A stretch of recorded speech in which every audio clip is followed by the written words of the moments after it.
Oyez, oyez, oyez. All persons having business before the Honorable, the United States Court of Appeals for the District of Columbia Circuit are admonished to draw near and give their attention, for the court is now sitting.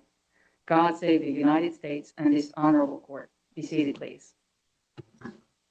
Case number 22-3060, United States of America versus Deshawn E. Wood, appellant.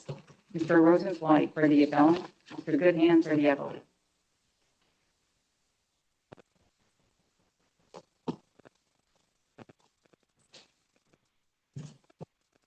Good morning, counsel. Whenever you're ready. Your Honor. May it please the court. It is infinitely more difficult to find a valid waiver based on a silent record.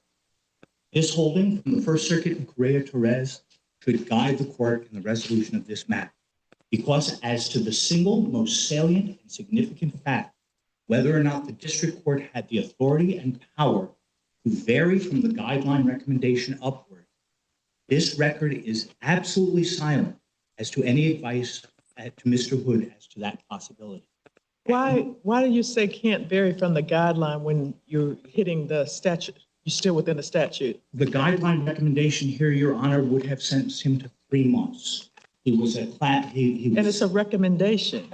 That's right, but he was never advised, Your Honor, that those recommendations were not binding on the court. But generally, when you have, for example, a sentencing guideline, and there's a negotiated plea, then that's the time at which the judge would understand specifically that the defense counsel and the prosecuting authority have negotiated a sentence. And then if the judge does not accept that sentence, then perhaps the admissions, for example, guilty plea and or supervised release, can be withdrawn because the judge didn't accept the negotiation.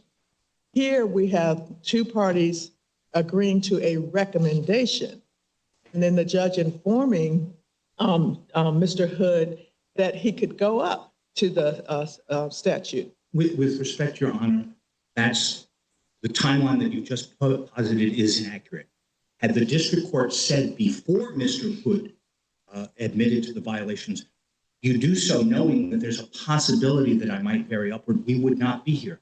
But in fact, the colloquy with Mr. Hood in which he admitted the violations of the supervised release was non-existent, and it was only after he had admitted the violations that the district judge then said, well, you know, I am considering rejecting that recommendation. Now, if it's a prosecuting agency, they have to give the defendant notice that they would seek an upward variance. But what about the judge? Your Honor, this case is almost exactly like LeBlanc, which is the Seventh Circuit case, in which, as the court there said, much to everyone's surprise, the court went up from an 18-month recommendation to the 24-month maximum. And that was in an instance in which it was clear that the defendant did not understand the possible penalty he faced by stipulating to the violation. Thus, he was unaware of the true consequences of relinquishing his rights. Indeed, Mr. Hood's own experience is that everything that had happened to him before this event suggested to him that the guidelines were indeed binding, or at least a cap. At his first sentencing, at his first probation revocation, in every instance, he was told in effect that the guidelines were maximum. Indeed, the probation officer said exactly that at the July 6, 2022 hearing. She said his max is 6 months. Now, she was wrong. It was only 3 months. But he was told that that was a maximum. Being advised of that informed his judgment. He went into that hearing understanding that there was going to be a joint recommendation for 3 months and anticipating that that was what the court would give him. He was unaware of the legal. But, you know, at the end of the day, you're talking about a defendant who admits to the conduct, and they were given the opportunity per charge and then admits to it, but then doesn't like the sentence.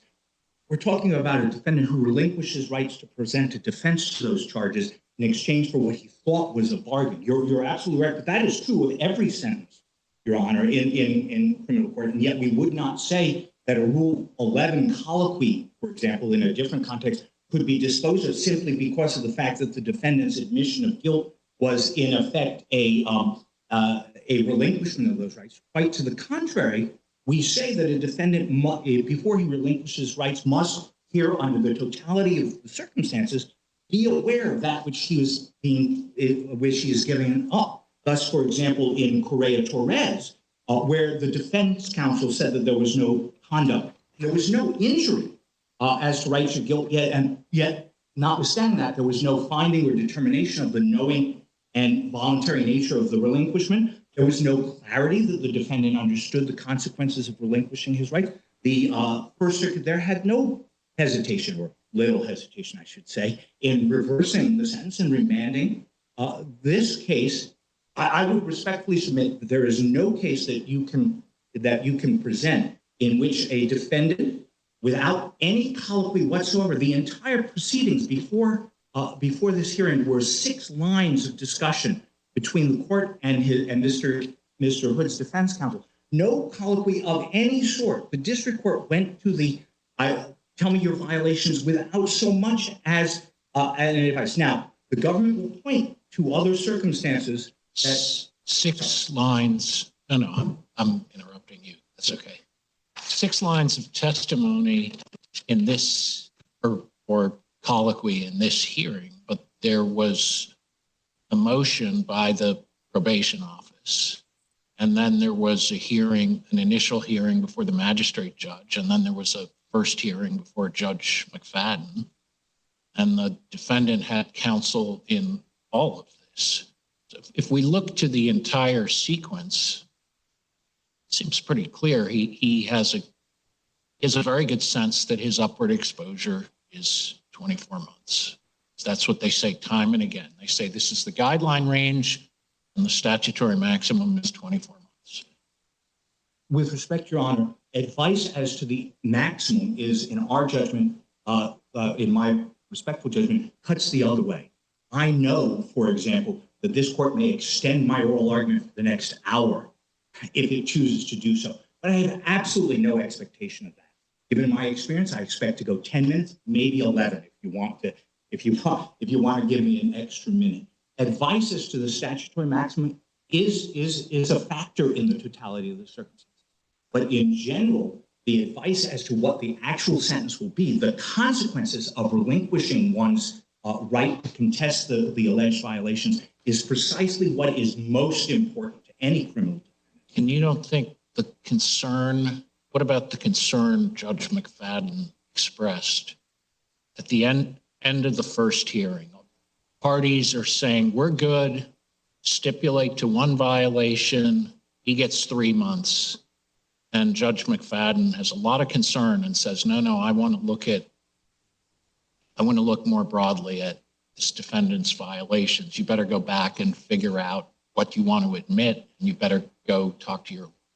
I think that's a fair point, Your Honor, but with respect, the main part of Judge McFadden's concern was the allegations of another pending charge in Fairfax County, Virginia, not with respect to the other technical violations. Had there not been part of it, but well, with respect, Your Honor, had it only been 6 technical violations, my sense is that Judge McFadden would have been happy to take 1 or even 2 and be done with it.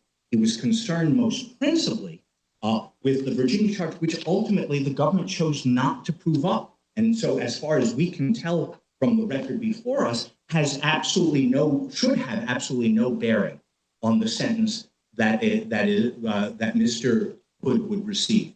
To be fair, I think you're right that he wanted to hear more about that. And had he heard that and had that resulted in the upward variance, I think we'd be in a very different place. you don't dispute that we can look, or maybe you do. Can we look to everything that happened in the prior proceedings, and your position is you can do that, but still not sufficient knowledge? Or are you saying, let's go full bore Rule 11 and impose that requirement on the revocation and say it's got to be in the four corners of that hearing? We are not saying, okay, Your Honor. Our position is that this. So this just comes, the totality of the circumstances. Just comes down to a dispute whether how we assess everything that happened. That would be fair. Yes. I see I've got only 48 seconds left. But the magistrate judge did tell him the max sentence. The magistrate judge did tell him the maximum sentence, Your And Honor. would you agree that totality of the circumstances would be the lens in which we look at this? Yes, Your Honor. Our contention is that our submission is that being advised of the max sentence is inadequate to advise a defendant of the consequences of relinquishing his rights, absent, in addition, a statement, I'm not bound by the guidelines, suggestions, I may choose to depart upward. Okay, so I'm confused by your answer because you said totality of circumstances would be the lens, but then you're narrowing me as to what I can look at. We know, Your Honor, totality of the circumstances of this test, I think the failure here to advise the possibility of an upward guideline departure means that under the totality of the circumstances, this waiver was not knowing and voluntary. Well, there are two different issues embedded in that. One is what must be knowing. Does that include the possibility of an upward variance from the guideline range? And a second is where can we look to answer that question? As to the second. And on the second, I think we've all agreed we can consider everything that happened. I concur, Your Honor. We agree with that. It's as to the first, Right. To put it bluntly, Mr. Hood went in there expecting to be out in 3 months and home for the birth of his daughter. That is the expectation that he had, and he relinquished his rights with that expectation. And nothing that the district court judge said, and frankly, nothing that the magistrate judge said, told him anything other than anything that was not a possibility. In light of the probation officer's statement that it was a maximum sentence, a maximum time of 6 months, in light of the joint recommendation of all the parties with 3 months. And is that what you contend is plain error in the case? Yes, Your Honor. This is the failure to provide a warning of this sort is a due process violation, and then, in our view, under Rolando, any violation of a rule of law of that sort satisfies the plain error. Like, I haven't thought this through, and you have a lot of experience in this area, but doesn't it seem a bit awkward to find, and the standard is one of totality of circumstances, that the error is plain? I'm not sure I understand your question. I would certainly think that had to reverse the question, Your Honor, had none of the other colloquies happened at all at the first, the preliminary hearing, the preliminary revocation not happened, and had he simply walked in and been the judge, and only the last bit had happened, the 6 lines before they took his plea, and had it not been objected to below, I would think that would clearly be a plain error, notwithstanding the fact that it would be a totality of the circumstances test. But in that circumstance, the totality is irrelevant. You're saying that subset of the totality, that one thing, is plain error by itself. That would be our argument would be that this error falls within that subset. In both your briefs, after laying out circumstances and so on, you say that the error was plain, with no authority cited in either the reply brief or your first one. As far as we can see, Your Honor, the other circuits that have addressed this issue haven't spoken to this directly. Both the LeBlanc and the Correa-Torres case involved reversals in which there was apparently no objection below. So though they did not speak to the standard of review, one assumes it would have been plain error. I can find no case law that is directly on point, so I can't point you to that. Thank you. I apologize. Thank you. Just to prove your hypothetical, we will extend the time to give you some rebuttal. Good morning, Your Honor. David Goodham for the United States. I'd just like to address a couple factual points and then a legal point relating to the question of the upward variance. In particular, I'd like to hone in on my opponent has repeatedly emphasized the probation officer's declaration at the initial appearance. I just want to make sure the court is aware of the full quote.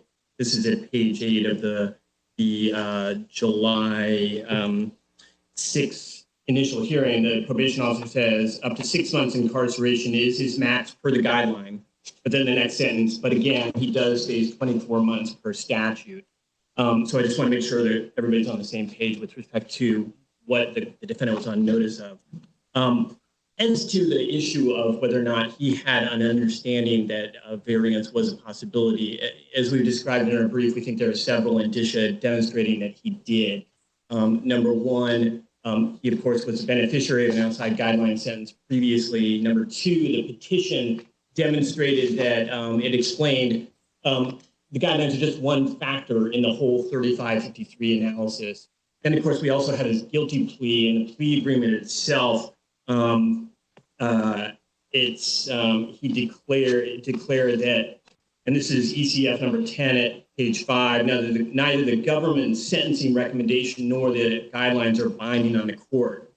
But I think the actual best evidence that he had an understanding of that a variance was a possibility emanates from the pages A5 and A6 of the actual final revocation hearing. Right after the judge does a direct colloquy with the defendant, you admit X, you admit Y, you admit Z. The court turns to the probation officer, and the probation officer declares, I want to make sure everybody, this is at page A5, all parties are aware of what penalties Mr. Hood is facing. I want to make sure we're all on the same page. And then lays out the guidelines. All the counsel agree with the guidelines calculation. Then the next page is a critical one. On page A6, the probation officer says, however, I do want to make the court aware and all the parties aware that there is a statutory maximum of 24 months the court can seek to use if he feels that the violations are up to the point where Mr. Hood needs to be punished up to a maximum of 24 months. Should we disregard that because it came after the admissions? I think no. I mean, it's crystal clear, but you're putting the defendant in a little bit of a tough position, right? He's just admitted to everyone in the courtroom knows he did it. Sure. And then you advise him that he can take it back. I cite it as evidence, after the fact evidence demonstrating that he was not surprised that an upward variance was a possibility. If you look at the indicia that precedes his admission, and then you look at this after his admissions, he doesn't express any surprise. He doesn't tug on his counsel's sleeve. He doesn't lodge any objection. And I think the other thing that this record demonstrates is this was not necessarily a shy defendant, to the extent that when he disagreed, for example, with his counsel's declaration that he was conceding violation number 5, when the court asked him directly, the defendant actually said, well, no, not necessarily admitting that, and gave this explanation relating to medical marijuana. My point being that he wasn't shy. If this came as a surprise to him, he probably would have said something. So it's after the fact evidence for sure. But if he had said something, suppose he said, wait a minute, I didn't know that. I don't want to admit to anything. These were all technical violations. Weren't they all within the personal knowledge of the PO? Yes, absolutely. Absolutely. He was present. And I think it would have been very easy for the government to prove those up. I do think, though, that his silence after his admissions gets to the legal point I wanted to make. One of the questions posed to my opponent was, does the district court have a duty to impart the possibility of an upward variance to a defendant? And the Supreme Court has said no. In United States versus Irizarry, and this is 553 U.S. 708 and jump site 714, the Supreme Court says there's no due process requirement for notice of an upward variance. The guidelines are discretionary, the court said, and this is at sentencing. Irizarry applies to initial sentencing. I would suggest if Irizarry is saying there's no due process right with respect to initial sentencing, then we certainly know what the answer to the question is at revocation sentencing, which all courts agree is a more informal process than original sentencing. Supervised release is a conditional liberty interest. It's not a new offense if you have been found of a violation. It's a continuation of your original sentencing. That's why courts outside of this jurisdiction are all comfortable with this, totality of the circumstances approach, number one, but number two, a more informal process at the revocation hearing itself. In some of the cases indicate that there's just a knowing and voluntary waiver, but, it also, other cases mention knowing, voluntary, and intelligent. So do you have any suggestion as to which way for us to go in that regard? I think that there are variations on a theme. I think what we do know is that the courts do not want to dictate the necessary procedures and the necessary colloquy. But should we be dropping the intelligent? Frankly, I don't see much space between intelligent and knowing that to the extent that we know that you don't have to have a checklist of every single procedural right that can afford the defendant. You just have to have an understanding that this was a knowing admission and a voluntary one, and that you generally understood your rights pursuant to Rule 32.1. And look, to be clear, as the other courts of appeals have regularly admonished, it's much simpler if a couple questions are posed by a district court judge to a defendant at the outset of a Rule 32.1 hearing. That is, there are many variations that would have made this appeal a lot simpler. Certainly, those admonitions make sense because there are a lot of resources devoted to sort of mining the record, to figuring out if something's knowing and intelligent and voluntary. Those inquiries can be curtailed, I would suggest, if district courts do make those prophylactic questions. But the point that courts of appeals are very clear about is that it's not required. So your position on knowing, to say it has to be knowing, begs the question of what has to be knowing. Sure. So your position is, as a matter of due process, the defendant need not know the possibility of an upward variance from an advisory guideline. That's my understanding of the implications of Irizarry, for sure. Does the defendant need to know anything about his potential exposure? I think I've seen the cases referred to, and particularly I would point the court to United States versus LeBlanc from the Seventh Circuit. It's cited in both Melton and Manuel. That court says, look, when a reviewing court is doing a totality of circumstances analysis, it's perfectly understandable that a consideration would be an understanding of whether or not the defendant knew the possible sentence. It makes intuitive sense, but it's not on the list of items enumerated in 32.1 No. B2. Right. I think it naturally follows, if you would, from the fact that we're talking about a liberty interest here.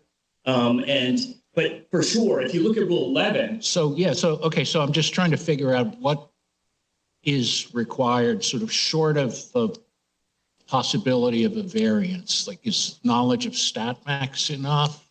Guideline range plus stat max without a statement that the court can depart? I think that would certainly suffice. That's the possible stat sentence. Max only. That's the possible sentence. Is sufficient. Yes, I think so. And again, this emanates from my understanding of the Irizarry.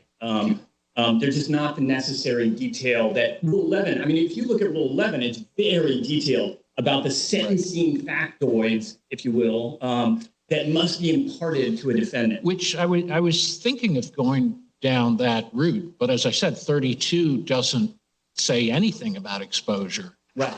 And I think the courts have, again, relating to the informal process, I think the courts are comfortable with if the defendant understands the possible sentence and that consequence, that liberty interest, then the courts are comfortable with a conclusion of knowing and voluntary. Is there a distinction between having a colloquy versus the totality of circumstances?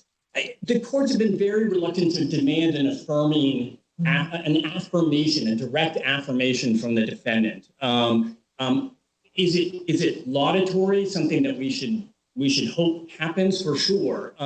But we've cited several cases: Farrell, Taylor, I believe, and Tapia Escalara, where there was absolutely no colloquy with the defendant, and the court was still comfortable with the notion that a totality of circumstances approach sufficed to show knowing and voluntary.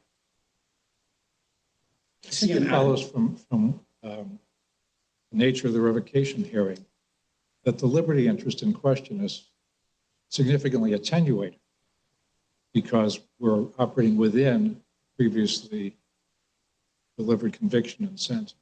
Yes, and the Second Circuit makes that point in Polensky.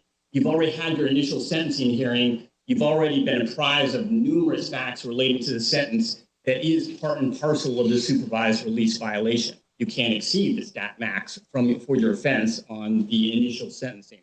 So that is certainly part and parcel of the comfort that the courts have in concluding. So there just has to be general knowledge and voluntariness that suffices in this context. Who bears the burden of proof? You tender the waiver, the defendant says it's not knowing and voluntary. Does the defendant have to prove the absence of knowledge, or do you have to prove that there was none? In this context, definitely it's the defendant's burden. He agrees we're in the plain error context. That means— Put aside just on the merits. Putting aside plain error. Yeah. If putting aside plain error, I would think it would probably be the government's burden to the extent that the error here, if there is an error ever in a Rule 32.1 waiver, is that the defendant has not knowingly and voluntarily waived his Rule 32.1 rights and admitted his violations. I think if we're in the plain error, non-plain error context, and we're just talking about a straight up standard review, I would think if a defendant is claiming error, that it would be the government's burden. We're not there here. Government's burden by a preponderance, I assume. I think that would be right. If the court has no further questions, we would ask that you affirm the judgment below. Thank you.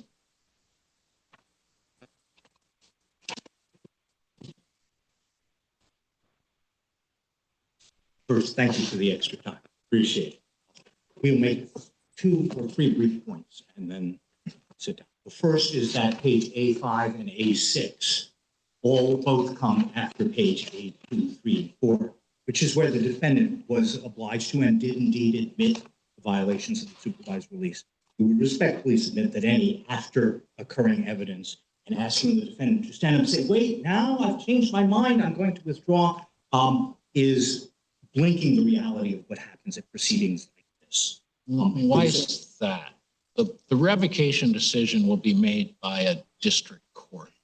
And if this were going to a jury and the jury heard the admission, sure, you'd be on strong ground. But we'll generally assume that judges can decide issues. And Judge McFadden had said earlier on, if the defendant wants to contest the violations, that's why we have hearings. That's true enough, Your Honor. But then my second point would be that even the A4 and A5 and A6 language that Mr. Goodhand referred to is nothing but a repetition of what had gone in the revocation hearing before. Our view is that the statutory max is inadequate. The first time that the defendant has any understanding that the possibility of an upward variance is a realistic one is later in the hearing at page A8 when the judge says, I want to advise the parties that I'm considering an upward variance. It is asking quite a bit at this point. And then he takes oral argument at which Mr. Lawler says, we recommend that you continue, that you accept the recommendation. Mr. Wang, the assistant U.S. attorney, says, for the record, we join in that recommendation. So, at that point, we're down to argument of counsel. In our view, if this court were to say that the statutory maximum advice is sufficient to get over the totalities of the circumstances, we lose. But with respect, the statutory maximum is simply not what is the reality of proceedings in the district court today. The reality is, for Mr. Hood and in general, is that the statutory max bears little relationship to the guidelines. I mean, that would have a lot of force if the guidelines were still legally binding. But we're in the post-Booker world. They're advisory. Courts are pretty, I mean, we're not going to require advice on all the nuances of Gall and Rita and when the courts have to follow or should follow the guideline range and when they can go up, right? I wouldn't ask that at all. What we would simply suggest, however, is the defendant be made aware of the fact that the guidelines that it's a possibility. It's a possibility, and that would be sufficient. With that, we respectfully ask that the court reverse and remand and with directions that Mr. would be released, since that is what he. Thank you. Ginsburg. Mr. Rosenzweig, you were appointed to represent Mr. Hood in this case, and the court thanks you for your very able assistance. Thank you The very case much. is submitted.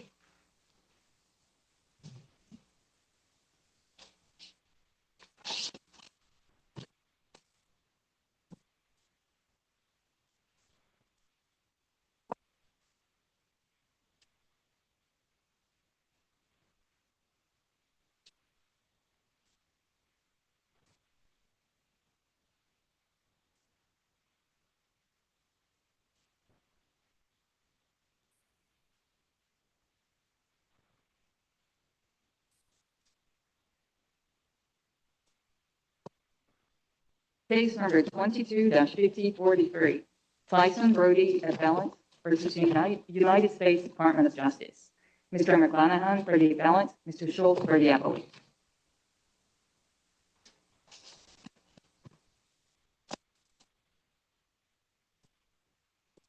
Morning, counsel, whenever you're ready. Take my mask off so you can understand. A drawl through a mask doesn't work very well. Appreciate it. Good morning, Your Honors. My name is Kel McClanahan. I'm here representing plaintiff Tyson Brody. I'm going to try and make this as brief as I can. This case is really just about two things. It's about the limit of the court's ability to presume good faith in agency declarations and the standard to which we would hold the U.S. federal government agency in making consistent arguments. This case has been building for over 10 years. Mr. Brody originally was with a nonprofit called Keeping Government Beholden. One of the reasons he formed that nonprofit was to file FOIA requests and get to the bottom of how agencies handled records, handled FOIA. Since at least 2011, the FBI has insisted every time you challenge a search that the central record system is comprehensive. It is so comprehensive that any time a plaintiff attempts to make them in court conduct a search of somewhere outside of the CRS, that the court inevitably says, due to the presumption of good faith and the declarant statement that this system is comprehensive, we find that this search is adequate because they just do. It has happened in over 30 cases in over 10 courts across the country from Alaska to DC. But we have a little something different here with respect to the Hardy Declaration, though. I'm sorry, I can't. We have something a little different here with respect to the Hardy Declaration because you have them indicating that we could search other places like the IMD database. And that is exactly the point. In 2015, there was a case called Mobley v. either CIA or DOJ, I don't recall which. And in that case, that was the first time this issue came to this circuit. And Judge Rogers and Judge Srinivasan asked the FBI's counsel, Thomas Byron, about this policy. Could they have to search systems outside of the CRS if they kept saying that only the CRS is comprehensive and that it only contained investigative materials? And Judge Rogers said, how does a person have to say, file another FOIA request saying, look for emails that are not in your comprehensive system? Mr. Byron said, I don't think actually that a FOIA requester is entitled to dictate the parameters of the search.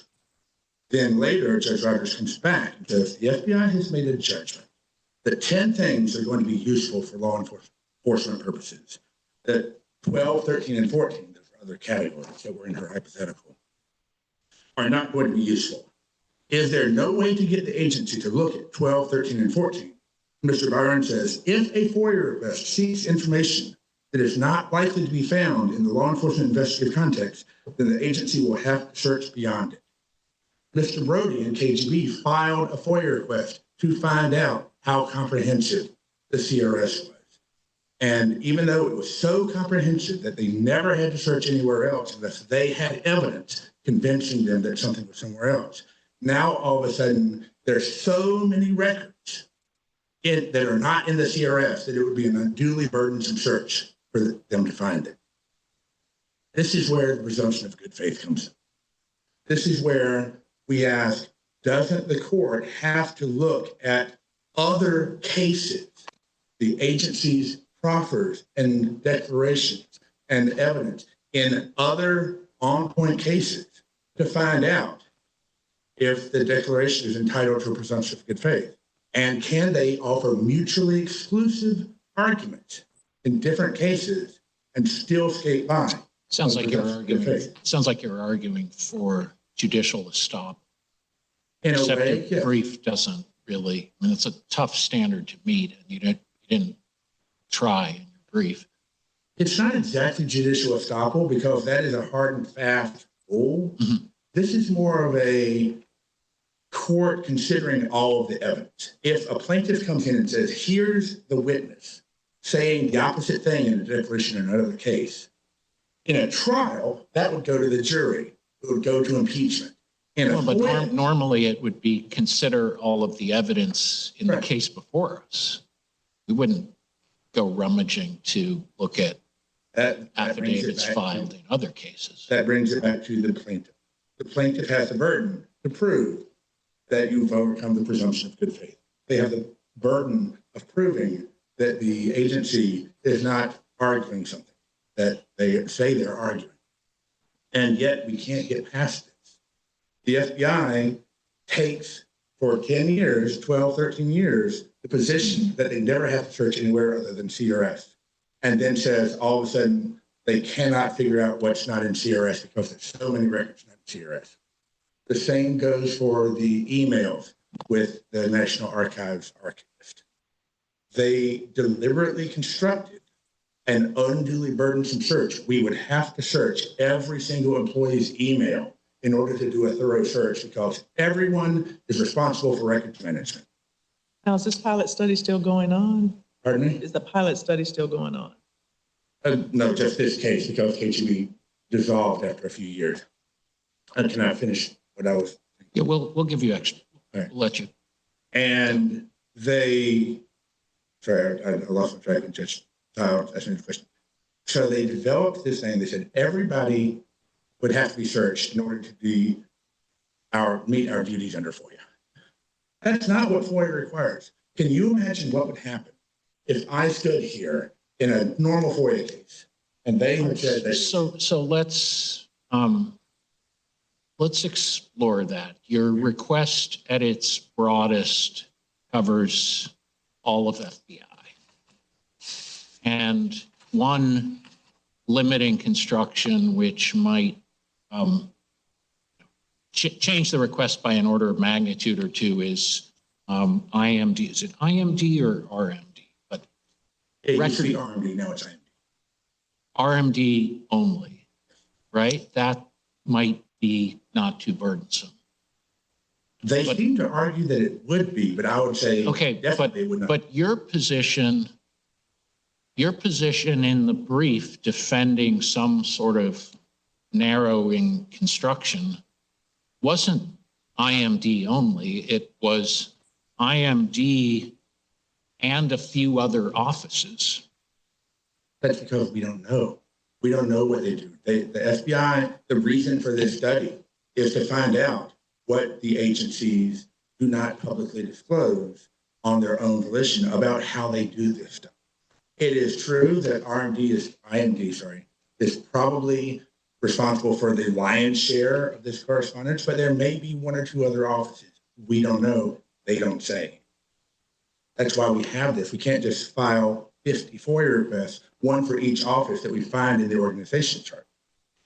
They would say, oh, we're going to consolidate these. But if it's broader than IMD, RMD, then it at least raises the possibility of what they say, what Hardy says, which is it may not be everyone in FBI, but sort of figuring out who might have responsive documents is unduly burdensome. And we can't just focus on IMD. That is a fair point in the abstract. Mm-hmm. as concrete as you would apply it, though, this is something that there's two counter arguments to that. Number one is, even if they had to search everyone in FBI, they would have everyone in FBI searching their own email records for one or two addresses. It would not be an unduly burdensome search. It would take an all agency email and it's done. That's how FBI does FOIA. The second thing, though, is that we're arguing that they cannot, when they want to refuse to process a request, deliberately construct something that would yield a perfect response when, as I was getting to before we sort of sidetracked, if they had just searched CRS for something and I tried to make them search somewhere else, can you imagine what you as a panel would say when I said, but they didn't uncover every record, but they didn't ask every single person at the FBI? You would say, that is insane. They can't have to do that. It is perfectly adequate, because adequacy is what you measure by.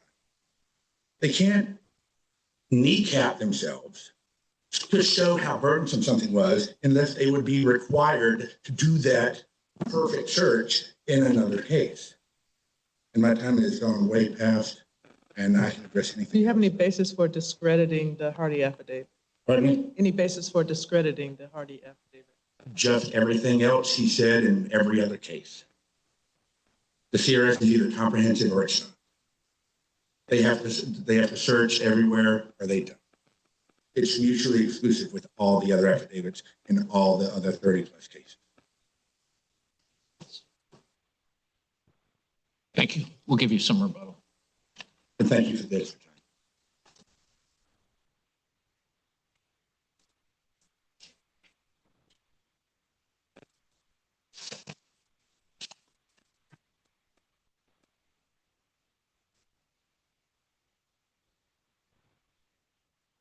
May it please the court, Benjamin Schultz on behalf of the Department of Justice.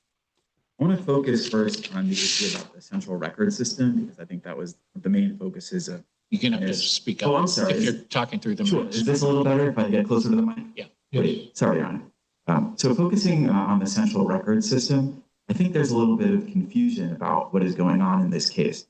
What the FBI explained in its declaration, and what OIP concluded when plaintiff filed its administrative appeal, is that while there is a way to determine sort of as a first cut which FBI emails were uploaded into the central record system and which ones weren't, it was only a first cut analysis. Sometimes there are going to be mistakes. People might initially designate something as a record, only later to conclude that it's not, or initially think that something is a record, only later to, initially think that something isn't a record, only later to conclude that it is. And what OIP expressly asked plaintiff, they said, is it okay if we look at that first cut analysis that's in the email system, or do you actually want us to do this massive cross-reference where we search 106,000 pages of email by email, to be absolutely perfectly sure which ones are in the central record system or not? And the plaintiff said, no, we want absolute perfection. We really want you to do this massively burdensome search. And there's no inconsistency at all between FBI saying, look, we think the CRS is a really, really good system. Sometimes there are mistakes. Nobody's perfect.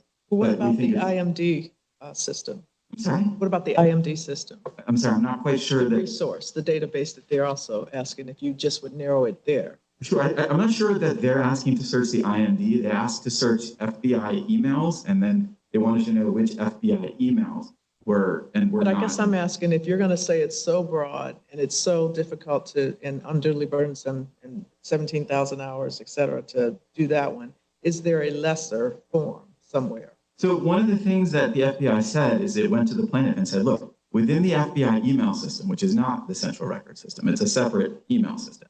They said within the email system, there are designations, and those designations can show whether something was a record or was not a record. Now, those designations are probably pretty good. We think that they're very likely to be accurate, but they're not 100% perfect.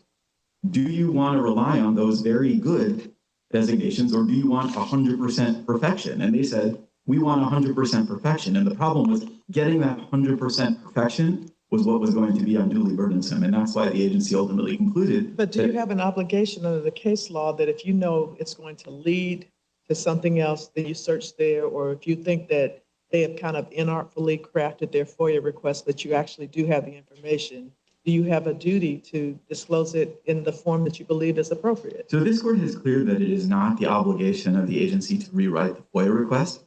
We just have to apply the FOIA request as written. But one of the things that the administrative process is designed to do is it's designed to have this process of accommodation where a request comes in and then you can informally go to the requester and say, okay, this thing you requested, we're not quite sure how to interpret it. Here's one way to do it. Here's another way to do it. Are you really asking for this thing that seems really, really burdensome? And a lot of times, usually most of the time, the requesters are pretty reasonable about it. They're like, okay, no, this is really what I'm interested in.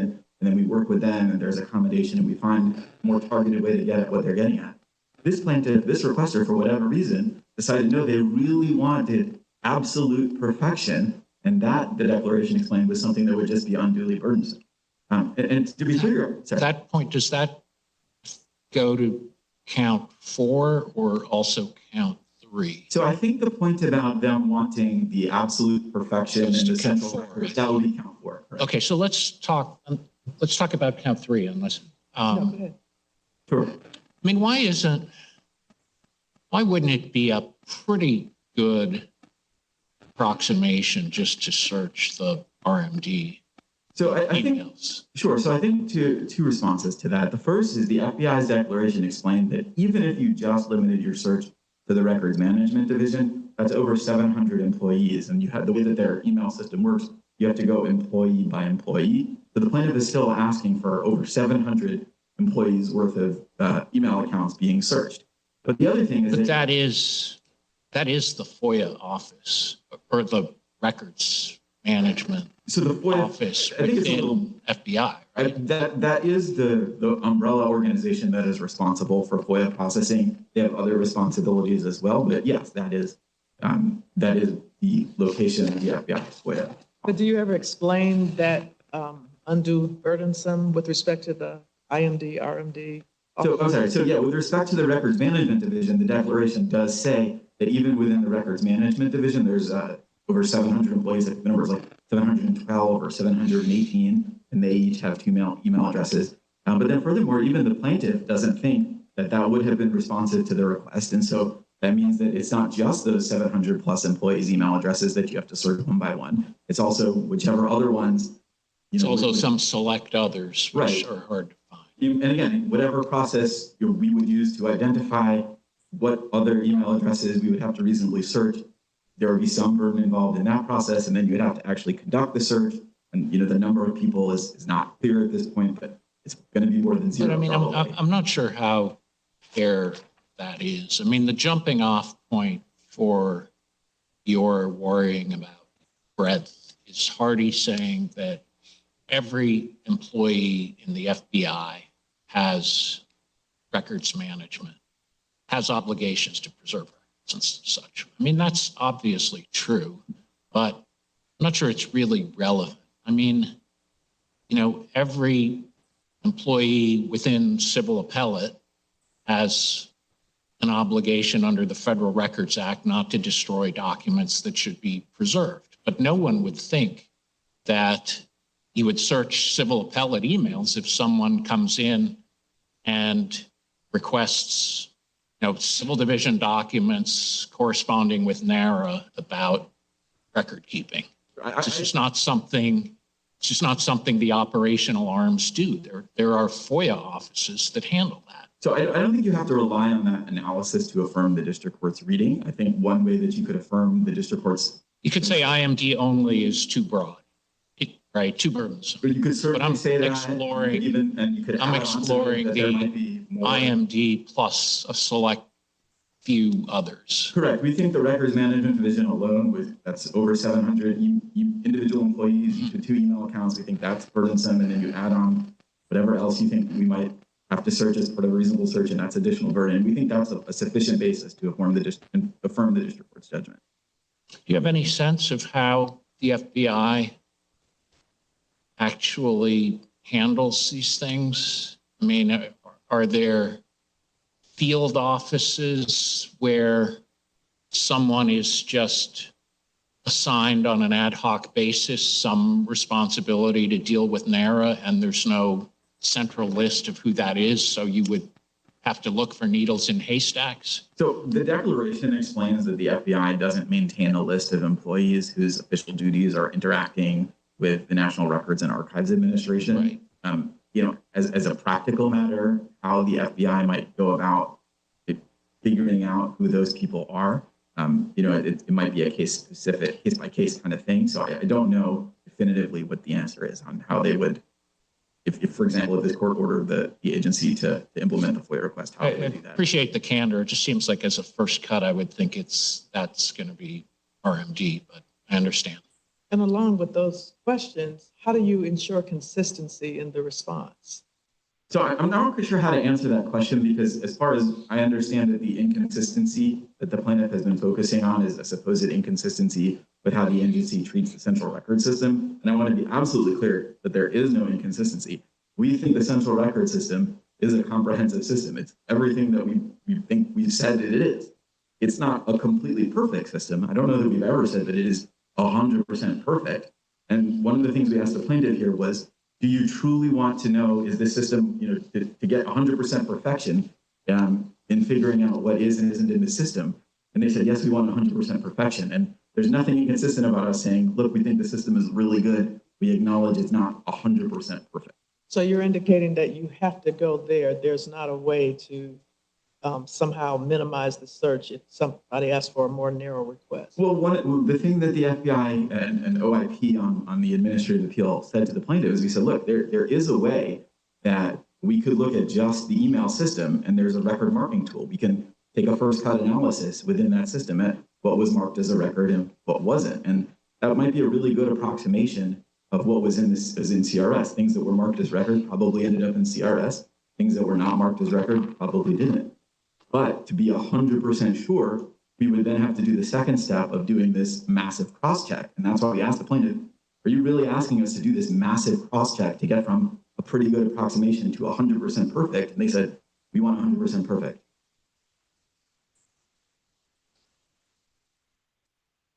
Thank you.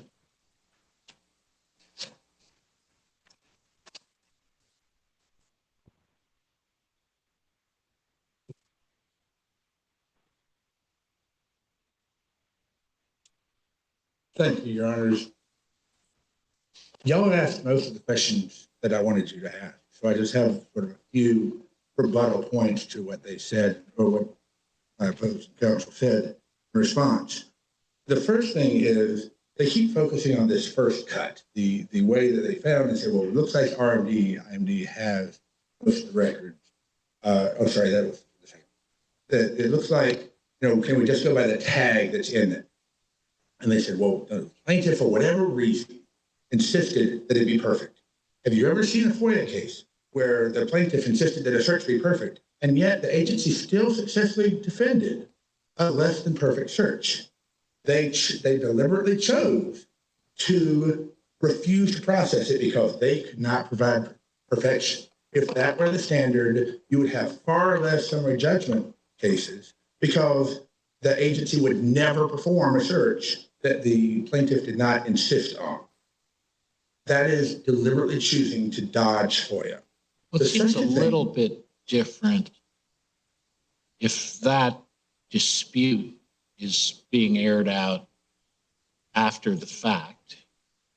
They do the search. You say they didn't do enough. They say we did do enough. That's how that issue usually comes up.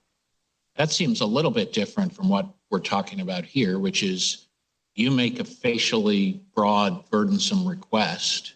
They come back to you and say, hey, can we do something a little bit narrower? And you say no. That's exactly what happened in the Mobley case that Judge Rogers was talking about, where the part I elided over was when Mr. Byron talked about the emails that I sent them about it. That was all pre-litigation. That was all administrative state. And my time is up. Go ahead.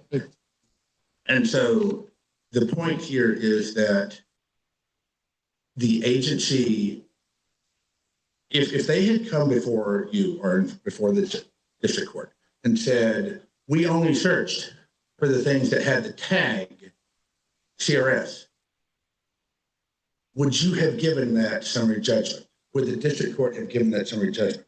Probably.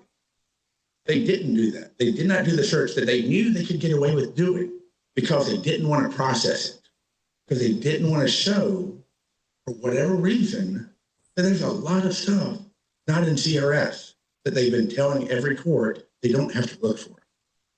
And this goes to the last point, which is, they talk about having a list. They don't have a list of everybody who deals with NARA. Well, they don't have a list of everybody on hand that deal with every topic they get a FOIA request for. That is the job of the FOIA office, is to develop such a list. They even said that would be creating records. We can't be required to compile a list of possible record holders. That's what they do. The absence of the list is a measure of how burdensome it's going to be to comply with search. I don't think so. I think that with your request.